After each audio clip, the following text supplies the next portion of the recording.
Welcome back. રાજકોટમાં આગકાંડને પગલે કોંગ્રેસનું બંધનું એલાન।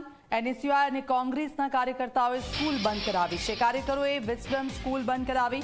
સ્કૂલ બંધ કરાવવા પોલીસ બોલાવી છે। આજે બંધ છે તેવા પોસ્ટરો પણ લગાવ્યા છે। બંધને પગલે પોલીસનો કાફલો ખડકી દેવામાં આવ્યો છે।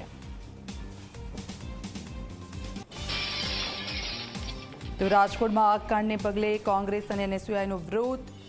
કોંગ્રેસનું બંધનું એલાન। આપ જુઓ, શાળા ખાતે પહોંચ્યા હતા। વિસ્ડમ સ્કૂલ છે તે બંધ કરવામાં આવી છે।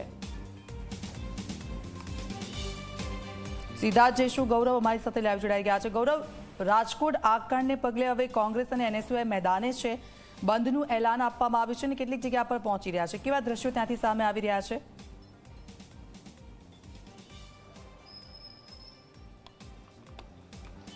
ચોક્કસ જ દીક્ષિતા, આજે ટીઆરપી ગેમ ઝોન અગ્નિકાંડને 1 મહિનો છે તે પૂરો થયો છે અને તેને કારણે કોંગ્રેસ દ્વારા આજે માસિક પુણ્યતિથિને લઈને બંધનું એલાન છે તે આપવામાં આવ્યું છે। પીડિત પરિવારો છે કે તેમને ન્યાય મળે તે માટે થઈને આ બંધનું એલાન કોંગ્રેસ દ્વારા આપવામાં આવ્યું છે અને મોટાભાગની જે શાળા કોલેજો છે તે બંધ છે તે હાલતની અંદર જોવા મળી રહે છે।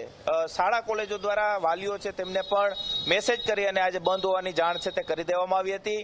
આપ દ્રશ્યોની અંદર જુઓ કે લાખાજી રાજ રોડના દ્રશ્યો છે કે જ્યાં તમામ જે દુકાનો છે તે અત્યારે બંધ છે તે જોવા મળી રહે છે। વહેલી સવારથી જ આ દુકાનો છે તે ખુલી જતી હોય છે, પરંતુ આજે બંધના પગલે તમામ જે દુકાનોના શટર છે તે બંધ છે તે જોવા મળી રહ્યા છે। વિવિધ વેપારી એસોસિએશન છે કે તેમના દ્વારા બંધની જાહેરાત છે તે કરવામાં આવી હતી। શહેરમાં કોઈ અનિચ્છનીય બનાવ ન બને તે માટે થઈને રાજકોટ શહેરના અલગ અલગ જે ચોક આવેલા છે કે ત્યાં ચુસ્ત પોલીસ બંદોબસ્ત છે તે ગોઠવી દેવામાં આવ્યું છે। આપ દ્રશ્યોની અંદર જુઓ કે લોકોની અવરજવર ચોક્કસથી જોવા મળી રહી છે, પરંતુ ક્યાંક જે તમામ દુકાનો છે કે તે સ્વૈચ્છિક રીતે બંધ છે તે જોવા મળી રહ્યો છે। બંધને સફળ જે રીતના કહી શકાય તે પ્રકારના દ્રશ્યો અત્યારે જોવા મળી રહ્યા છે। આજે રાજકોટ શહેરમાં જે રીતના બંધનું એલાન આપવામાં આવ્યું છે તેને લઈને રાજકોટ શહેર ભાજપના પ્રમુખ મુકેશ દોશીની વિસ્ડમ સ્કૂલ જે ચાલુ હતી તે આજે એનએસયુઆઈ અને કોંગ્રેસના જે કાર્યકરો હતા તેમના દ્વારા બંધ છે તે કરાવવામાં આવી હતી।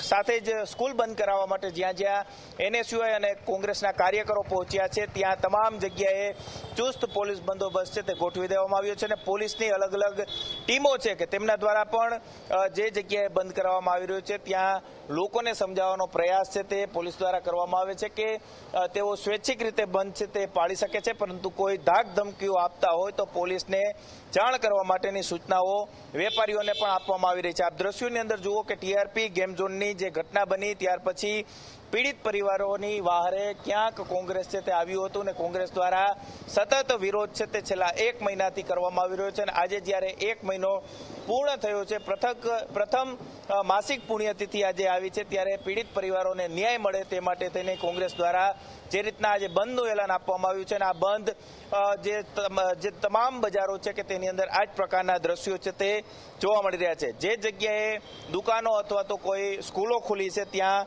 કોંગ્રેસના જે કાર્યકરો છે કે તેમના દ્વારા બંધ છે તે કરાવવામાં આવી રહ્યા છે। એટલું જ નહીં, સાથે સાથે પોસ્ટરો પણ લગાવી અને ક્યાંક આ જે તમામ દુકાનો અને સ્કૂલો છે તે બંધ હોવાના પોસ્ટરો છે તે લગાવવામાં આવી રહ્યા છે। આજે જે રીતના રાજકોટના અલગ અલગ વેપારી એસોસિએશન છે કે તેમના દ્વારા પણ બંધને સમર્થન છે તે આપવામાં આવ્યું છે અને રાજકોટની જે તમામ બજારો છે કે તે આજે સંપૂર્ણપણે બંધ છે તે જોવા મળી રહી છે। બજારોની વાત કરવામાં આવે તો સદર બજાર છે તે સંપૂર્ણ બંધ છે, સાથે જ લાખાજી રાજ રોડ અને ધર્મેન્દ્ર રોડ છે તે પણ સંપૂર્ણપણે બંધ છે તે જોવા મળી રહ્યો છે। યાજ્ઞિક રોડ છે કે તેની જે મોટાભાગની જે દુકાનો છે તે અત્યારે બંધ હાલતની અંદર જોવા મળી રહી છે। સાથે જ ગુંદાવાડી જેવી જે મોટી માર્કેટ આવેલી છે તે મોટી માર્કેટની અંદર પણ જે રીતના વેપારીઓ સંપૂર્ણ રીતે જે બંધને સમર્થન આપતા હોય તે પ્રકારની પરિસ્થિતિ છે તે જોવા મળી રહી છે। એસઆઈટી દ્વારા અલગ અલગ દિશાઓમાં જે રીતના તપાસ કરવામાં આવી, અત્યાર સુધીમાં 15 જેટલા આરોપીઓની ધરપકડ કરવામાં આવી, પરંતુ ક્યાંક જે ટીઆરપી ગેમ ઝોનના અંદર જે લોકો જે ભડથું થઈ ગયા હતા અને તેમના જે પરિવારજનો છે તેમને ન્યાય મળે તે માટે તેને આજે કોંગ્રેસ દ્વારા બંધનું એલાન આપવામાં આવ્યું છે। બિલકુલ આભાર ગૌરવ, આપની પાસેથી અપડેટ્સ લેતા રહીશું। તો કોંગ્રેસ દ્વારા બંધનું એલાન તેને સમર્થન પણ મળી રહ્યું છે। આગળ વાત કરીએ અમેરિકામાં વધુ